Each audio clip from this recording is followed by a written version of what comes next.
उस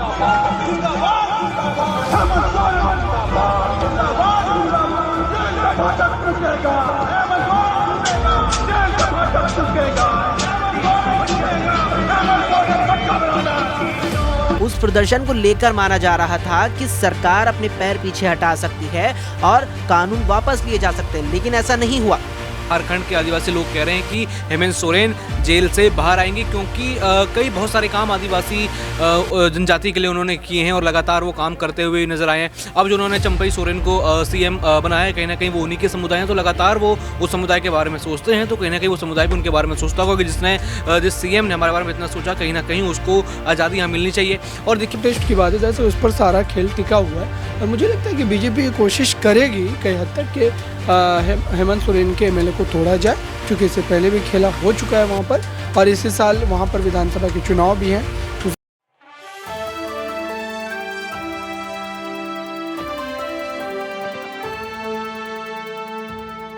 नमस्कार, आप देख रहे हैं नेक्स्ट 9 न्यूज़ पॉलिटिकल बाइट। मैं हूं आपके साथ आकाश त्रिवेदी। जेल का ताला टूटेगा, हेमंत सोरेन छूटेगा, ये कहना है झारखंड के आदिवासियों का। बता दें कि हेमंत सोरेन की गिरफ्तारी के बाद से झारखंड का माहौल बहुत ज़्यादा बिगड़ गया। बताया गया कि ईडी ने अपने शिकंजे में लेके झारखंड के सीएम को जबरदस्ती फंसा दिया।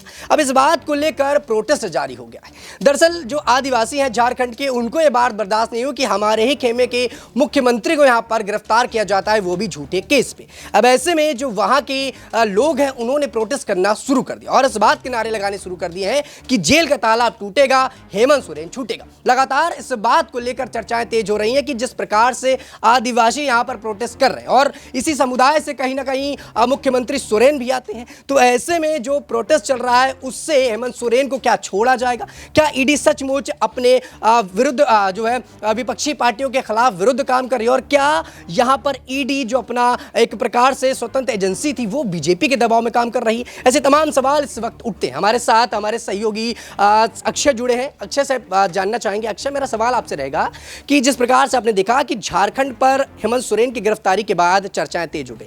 कहा यह गया कि हेमंत सोरेन को ईडी ने जबरदस्ती फंसाया। खुद सोरेन का वीडियो वायरल हुआ। सोरेन ने इस बात को कहा कि बिना किसी जानकारी के मुझे गिरफ्तार किया गया, लेकिन जो तथ्य निकल कर आए, जो ईडी ने रिपोर्ट दी, उसके हिसाब से मानना था कि कागजों के साथ छेड़छाड़ की गई, मोहरें बदली गई और पुरानी जमीन को अपने नाम कराया गया, कागजों को मिटाया गया, केमिकल इस्तेमाल किया गया। लेकिन ऐसे में जो वहां के आदिवासी हैं उन्होंने प्रोटेस्ट करना शुरू कर दिया। क्या लगता है आपको कि इस हंगामे को देखते हुए, इस विरोध प्रदर्शन को देखते हुए ईडी के द्वारा यहां पर हेमंत सोरेन को कुछ बरता जाएगा, सहयोग छोड़ा भी जा सकता है? देखिए आकाश, आपको याद होगा कि 2019 की दिसंबर में, मेरे ख्याल में वो 15 तारीख थी, 15 दिसंबर 2019, जब दिल्ली में ही, इस ही दिल्ली में, देश की राजधानी में नागरिकता संशोधन कानून के खिलाफ लोग सड़कों पर उतर आए थे और करीबन 4 महीने विरोध प्रदर्शन चला था। प्रदर्शन इतना व्यापक था कि दिल्ली घिर चुकी थी और दिल्ली के अलावा उत्तर प्रदेश में, पश्चिम बंगाल, राजस्थान, मध्य प्रदेश, झारखंड, यहाँ दक्षिण भारत में कर्नाटक, तमिलनाडु, देश भर में कानून के खिलाफ प्रदर्शन हुआ। और नतीजा क्या रहा? उस प्रदर्शन को लेकर माना जा रहा था कि सरकार अपने पैर पीछे हटा सकती है और कानून वापस लिए जा सकते हैं, लेकिन ऐसा नहीं हुआ। अब ये बात इसलिए मैं यहाँ कोट कर रहा हूँ कि जिस तरीके से आपने इस बात का यहाँ पर जिक्र किया कि आदिवासी समुदाय से हेमंत सोरेन आते हैं, गिरफ्तारी उनकी हुई है, गिरफ्तारी के बाद यहाँ पर आदिवासी समुदाय में रोष है कि हमारे समाज से आने वाले नेता को, एक ऐसे नेता को जिसने आदिवासियों का झारखंड में यहाँ पर कल्याण किया है, जहाँ आदिवासियों के लिए काम जिस नेता ने किया है उसको गिरफ्तार किया गया है। उसके विरोध में अब आदिवासी समुदाय देश में या कहीं मुख्य रूप से झारखंड में उतर चुका है। तो क्या उसके आधार पर उन्हें जो गिरफ्तार किया गया है, क्या उन्हें रिहा कर दिया जाएगा? तो देखिए, इसकी मुझे कोई संभावना नहीं लगती और यही मैंने यहाँ नागरिकता कानून को लेकर के बताया कि इतने बड़े स्तर पर जब प्रदर्शन हुआ तो उसको देखते हुए केंद्र सरकार ने अपने कदम जो है पीछे नहीं हटाए। तो यहाँ केंद्रीय जांच एजेंसी कैसे आदिवासी के विरोध प्रदर्शन को देखते हुए अपने कदम पीछे हटा लेगा? और फिर यहाँ आपने ही इस बात का साफ तौर पर जिक्र किया कि जो ईडी ने हेमंत सोरेन की जमीन घोटाले से जुड़े मामले को लेकर यहाँ गिरफ्तारी की है, उसके अलावा उनका ये भी है कि जो पैसों की लेन देन हुई है वो भी यहाँ पर एक गलत तरीके से यहाँ पर कह सकते हैं कि लेन देन हुई है, यानी कि पैसों की जो लेन देन हुई है वो भी बहुत ही सही तरीके से नहीं हुई। यानी कि प्रमुख कारण पहले तो यहाँ पर बना कि ज़मीन घोटाला, यहाँ पर ज़मीन को एक सही तरीके से उसकी खरीद फरोख्त नहीं की गई। उसके बाद जो पैसों की लेन देन का मामला रहा उसमें भी यहाँ पर वित्तीय गड़बड़ियाँ पाई गई हैं, उसको कहीं ना कहीं मुख्य रूप से आधार ईडी ने बनाया, फिर यहाँ पर गिरफ्तारी की। और अब आप ये देखिए कि गिरफ्तारी हुई क्यों है, गिरफ्तारी को इतने यहाँ पर नौबत आने क्यों दी। अगर यहाँ पर सीधी बात ये निकल के आती है कि अगर हेमंत सोरेन यहाँ पर इस मामले में पूरी तरीके से बेगुनाह है तो पिछले 3 से 4 महीने से वे ईडी के समन नजरअंदाज करते क्यों आ रहे थे? क्या वे इस बात का यहाँ पर घमंड लिए बैठे थे कि मैं तो मुख्यमंत्री हूं, कहीं प्रावधान मेरी गिरफ्तारी के हैं, कई नियम मेरी गिरफ्तारी के हैं, मुझे गिरफ्तार नहीं किया जा सकता। संविधान ने मुझे इस पद पर विराजमान होने के नाते कई अधिकार दिए हैं, जिन अधिकारों के चलते मेरी गिरफ्तारी नहीं हो सकती। क्या ये चीज़ उनके दिमाग में थी? क्या इसी को आधार बनाकर उन्होंने तमाम जो समन ईडी ने उन्हें जारी किए थे उसको नजरअंदाज किया? क्या इसी को आधार बनाकर 10वें समन तक नौबत आ गई थी? क्या इसी को आधार बनाकर ईडी को यहाँ छापेमारियां करनी शुरू करनी पड़ी? मुख्यमंत्री क्या इसी का आधार ये था कि हेमंत सोरेन यहां पर गायब हो गए थे? 1.5 दिन आप यहां पर गौर कीजिए, 1.5 दिन कहां थे हेमंत सोरेन? दिल्ली में उनका पता नहीं था, रांची में उनका पता नहीं था। 1.5 दिन बाद अचानक से रांची आवास पर अपने विधायक दल की बैठक को लेकर वहां उनके लेकर के चर्चा आती है। तो कुल मिलाकर के हेमंत सोरेन मुझे लगता है कहीं ना कहीं खुद आधार बने अपनी गिरफ्तारी का। यहाँ पर बिल्कुल वाकई में देखिए हेमंत सोरेन अपनी गिरफ्तारी का खुद आधार बने हैं, इस बात की चर्चाएं लगातार तेज। बता दें कि ईडी ने उनको 10 समन भेजे थे, लेकिन 10 समन पर भी सोरेन मिलने के लिए नहीं पहुंच रहे थे। लिहाजा ईडी ने अपनी कार्रवाई में सख्ती बरती और सीधा पहुंच गई दिल्ली आवास पर। लेकिन दिल्ली आवास पर बदकिस्मती से उस दिन ईडी के हाथ सोरेन नहीं लगे और उनको खाली हाथ लौटना पड़ा। लेकिन लौटते लौटते उनकी एक BMW कार थी जिसको ईडी ने जब्त कर लिया और उसके बाद झारखंड से उनको कहीं ना कहीं गिरफ्तार किया गया। बता दें कि इस पूरे मुद्दे को लेकर लगातार राजनीति गर्माती रही और ये बताया गया कि सोरेन बेगुनाह थे, उनकी तरफ से बताया गया। लेकिन ईडी ने जो साक्ष्य पेश किए उससे ये साबित होने लगा कि सोरेन पूरी तरह से इस मामले पर लिप्त है। हमारे साथ दौलत मौजूद है, दौलत से सवाल लेना चाहेंगे। दौलत, मेरा सवाल आपसे रहेगा, जिस तरीके से सोरेन की गिरफ्तारी हुई, देखिए दिल्ली आवास पर वो मिले नहीं, झारखंड में उनको गिरफ्तार किया गया, लेकिन उस बात को लेकर चर्चा ये भी हुई, सोरेन का यह मानना था कि वो बेगुनाह है। ईडी उन पर जबरदस्ती के आरोप लगा रही, लेकिन जो ईडी ने रिपोर्ट दी उसके हिसाब से हेमंत सोरेन ने गड़बड़ी की है।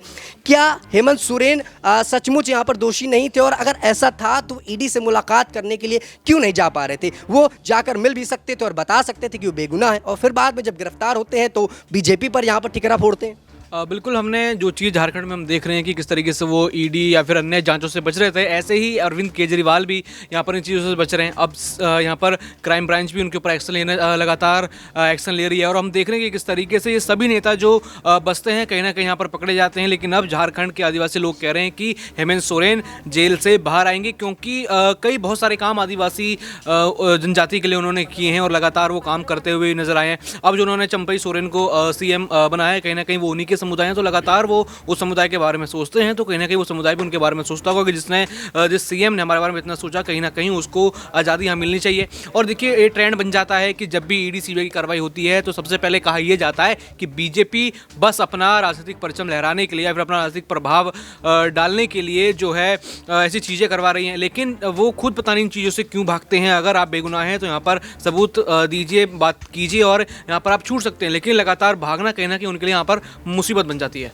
बिल्कुल वाकई में देखिए विपक्षी पार्टी के नेता ईडी का ठिकरा बीजेपी पर फोड़ते हैं और ये बताते हैं कि बीजेपी करा रही, लेकिन जब बात ये आती है कि अगर आप निर्दोष हैं तो ईडी से मुलाकात कर लीजिए, बात कर लीजिए और बता दीजिए कि आप बेगुनाह हैं, लेकिन तब वो मिलने को तैयार नहीं होते और ये बताते हैं कि मैं मिलूंगा नहीं, मैं मुख्यमंत्री हूँ, और कहीं ना कहीं अपनी राजनीति पद का वो यहाँ पर ज्ञान बताते हैं। लेकिन ऐसे में मेरा सवाल नेहा आपसे भी रहेगा, जिस प्रकार से है अब बिहार यहाँ पर झारखंड की राजनीति में आपने देखा कि सोरेन के हटने के बाद मुख्यमंत्री पद को लेकर यहाँ पर दावेदारी शुरू हो गई, कभी उनकी पत्नी की अटकलें लगी, लेकिन लिहाजा यहाँ पर चंपाई सोरेन को ही यहाँ पर CM बना गया। लेकिन चंपाई सोरेन भी वही करते नजर आए जो हेमंत सोरेन बताया करते थे। आते हुए उन्होंने तुरंत से नक्शे कदम चालू कर दिया और आते से ही यहाँ पर बीजेपी पर बड़ा हमला बोल दिया। ये बता दिया कि बीजेपी वाले यहाँ पर जो कर रहे हैं, ऐसे में झारखंड में उनको एंट्री नहीं मिलेगी, वहीं का वहीं रोक दिया जाएगा। क्या लगता है आपको कि झारखंड में अब बीजेपी बैन हो जाएगी? देखिए, ऐसा तो नहीं कहा जा सकता कि किसी राज्य में किसी पार्टी का बैन यहाँ पर होना इतना आसान होगा। साथ ही साथ आपको बता दें कि यहाँ पर चंपई सोरेन मुख्यमंत्री बने हैं और कल ही उनका यहाँ पर फ्लोर टेस्ट है।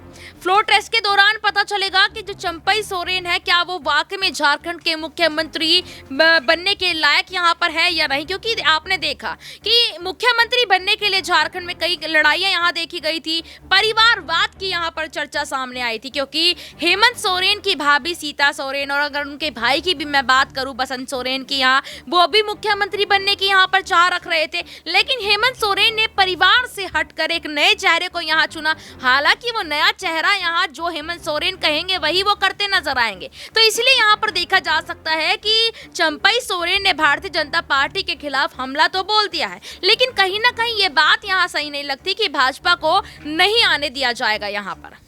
बिल्कुल, देखिए बीजेपी को लेकर चंपई सोरेन ने तमाम ऐलान कर दिया और ये बताया कि भारत जोड़ो न्याय यात्रा में और राहुल के साथ शामिल हो गए। लिहाजा अब झारखंड की राजनीति पर कहीं ना कहीं यहाँ पर राहुल यादव की भी एंट्री हो गई, राहुल गांधी की एंट्री हो गई है। अब ऐसे में देखा ये भी जा सकता है कि क्या आने वाले लोकसभा चुनाव में ये सारी पार्टियां एक साथ हो सकती हैं।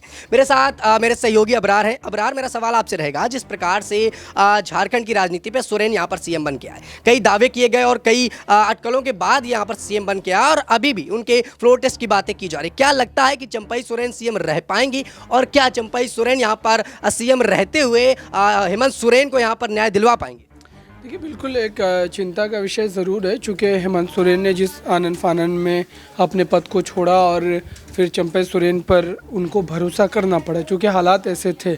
लेकिन अब जब तक जो है चंपई सोरेन ने जिस तरीके से विधायकों को लेकर के राज्यपाल को ये कहा कि उनके पास बहुमत के आंकड़े मौजूद है, उन्हें सरकार बनाने के जो समय की बात है वो मिलनी चाहिए और वो दिया भी गया। लेकिन अब जो फ्लोर टेस्ट की बात है, जैसे उस पर सारा खेल टिका हुआ है और मुझे लगता है कि बीजेपी कोशिश करेगी कई हद तक कि हेमंत सोरेन के एमएलए को तोड़ा जाए, क्योंकि इससे पहले भी खेला हो चुका है वहाँ पर और इसी साल वहाँ पर विधानसभा के चुनाव भी हैं। तो जाहिर सी बात है कि बीजेपी चाहेगी कि इसे एक राजनीतिक माहौल पैदा हो जिसका सीधे तौर पर उन्हें फ़ायदा मिले। बिल्कुल, वाकई में देखिए हर वो नेता चाहता है कि यहाँ पर उनको राजनीतिक फायदा हो। हेमंत सोरेन के जाने के बाद चंपई सोरेन भी उसी रेस पर दौड़। दर्शकों, देखना अब ये होगा कि जिस प्रकार से चंपई सोरेन कई दावे ठोक रहे हैं, ईवीएम को लेकर भी वो बोलते नजर आए और विपक्ष एक बार फिर से ईवीएम को लेकर अपनी बातों को तीखा कर चुका है। उनका साफ तौर पर मानना है कि ईवीएम से यहाँ पर चुनाव कराए जाते इसलिए बीजेपी जीतती है और जब बीजेपी नहीं जीत पाती, जहाँ उनको लगता है कि वो नहीं जीत पाएगी, तो वो विपक्ष को तोड़ती है, ईडी सीबीआई को उनके पीछे लगा देती है। दर्शकों, अब देखना यह भी होगा क्या लोकसभा चुनाव में ईवीएम बैन हो पाता है, क्योंकि लगातार विपक्षी पार्टी इसका विरोध करे, और क्या चंपई सोरेन यहां पर सीएम रहते और रहते वक्त क्या वो हेमंत सोरेन को यहां पर न्याय दिला पाएंगे या फिर नहीं।